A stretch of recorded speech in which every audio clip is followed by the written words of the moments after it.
Stories we tell ourselves. What is a narrative of discourse? We all know what a story is. It's a sequence of events, characters, and emotions that we use to convey meaning. It's how we make sense of the world. Stories help us understand complex ideas and connect with others on a deeper level. But have you ever thought about how these stories, these narratives, shape our conversations? They influence the way we perceive reality and interact with each other.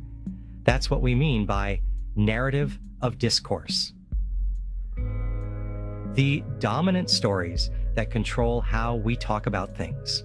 These narratives set the framework for our discussions and debates. Think of it like a filter on a camera. Just as a filter can change the colors and focus of a photograph, narratives can alter our perception of reality. It changes how we see the world, highlighting some parts and hiding others. This selective focus can shape our opinions and beliefs. These narratives can be about anything: politics, race, gender, even what kind of cereal is best. They permeate every aspect of our lives. The problem is, we often don't even realize these narratives are shaping our thoughts. They operate in the background, subtly influencing our perceptions. We accept them as truth. We rarely question where these narratives come from or who is behind them. But who decides which stories get told? Who has the power to shape these narratives? And more importantly, who benefits? Understanding the source and purpose of these narratives is crucial. That's what we need to unpack. We need to critically examine the stories we are told and the ones we tell ourselves. Because understanding narrative of discourse is key to understanding power, control, and ultimately freedom. By recognizing and questioning these narratives, we can reclaim our own stories and perspectives. The puppet master's strings. Control through narratives. Imagine a puppet show. The puppets are our thoughts, and the puppeteer, the one controlling the narrative, they pull the strings, deciding which stories to tell and how to tell them. By controlling the story, they control what we see, what we talk about, even what we believe. Narratives shape our perceptions, our conversations, and ultimately our reality. This happens all the time. Every day, we are bombarded with stories that shape our understanding of the world. Governments use narratives to justify wars. They craft stories that paint their actions in a favorable light, convincing the public of the necessity of conflict. Corporations use them to sell us products. Through advertising and marketing, they create narratives that make us believe we need their products to be happy or successful. Even our families use narratives to pass down beliefs and traditions. These stories shape our values and our understanding of the world from a young age. Think about how history is written. The stories we learn in school are often told from a particular perspective.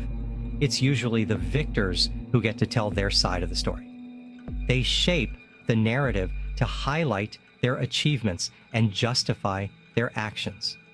The voices of the oppressed, the marginalized, are often silenced, their narratives lost or ignored.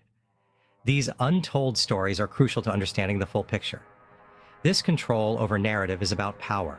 Those who control the narrative control the discourse, shaping public opinion and maintaining their dominance. By limiting the stories we hear, those in control can limit our understanding of the world and manipulate us into doing their bidding. They create a reality that serves their interests, often at the expense of the truth.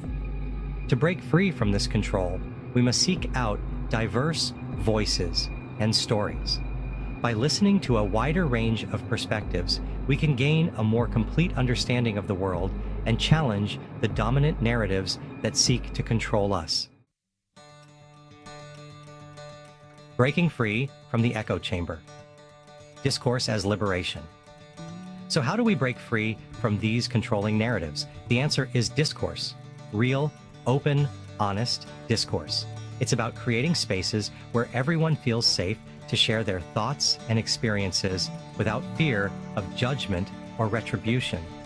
It's about questioning the stories we're told seeking out different perspectives and amplifying marginalized voices.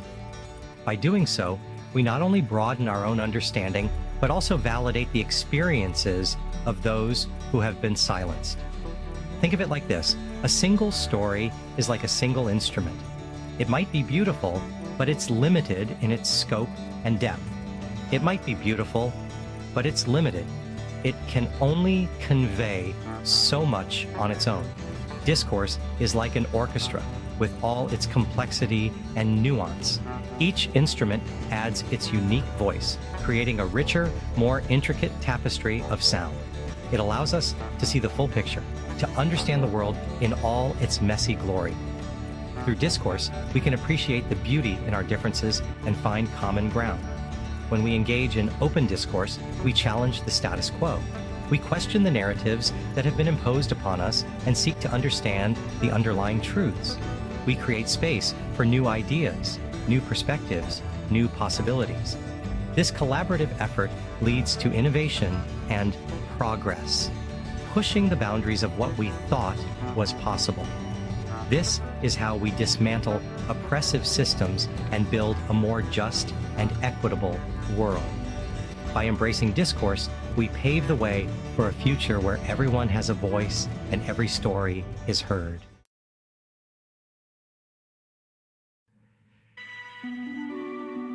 Culture clash.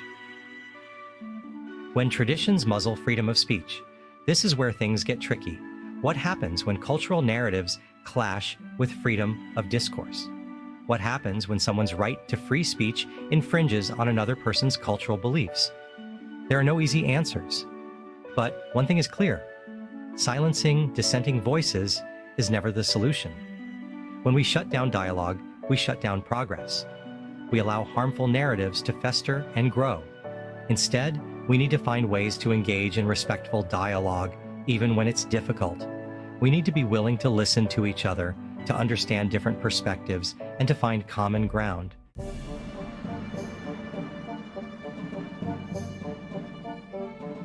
Spinning the yarn.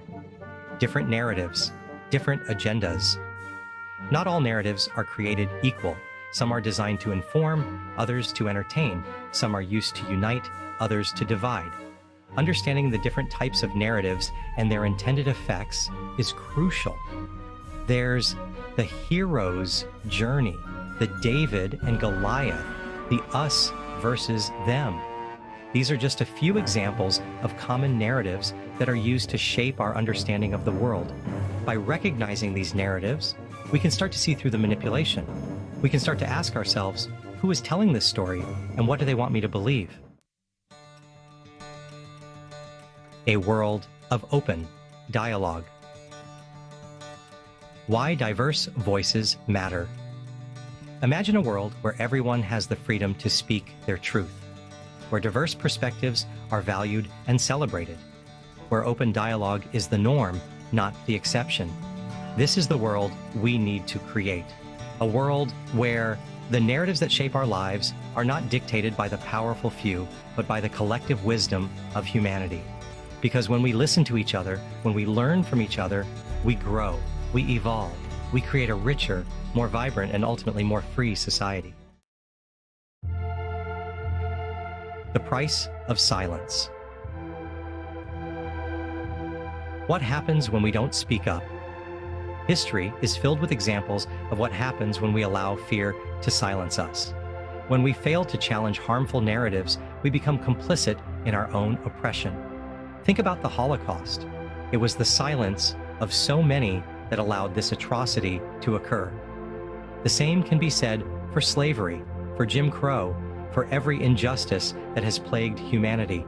Silence is not neutral. Silence is consent. When we choose not to speak up against injustice, we are choosing to side with the oppressor. Finding your voice, claiming your freedom. A call to action. This isn't about being loud or aggressive. It's about finding your voice, however quiet it may be, and using it to speak your truth. It's about engaging in respectful dialogue, challenging harmful narratives, and amplifying marginalized voices. It's about understanding that our words have power. They have the power to heal, to inspire, to create change, but they also have the power to harm, to divide, to perpetuate injustice. So speak up, challenge the status quo, demand better, because the future of discourse and ultimately the future of freedom depends on it.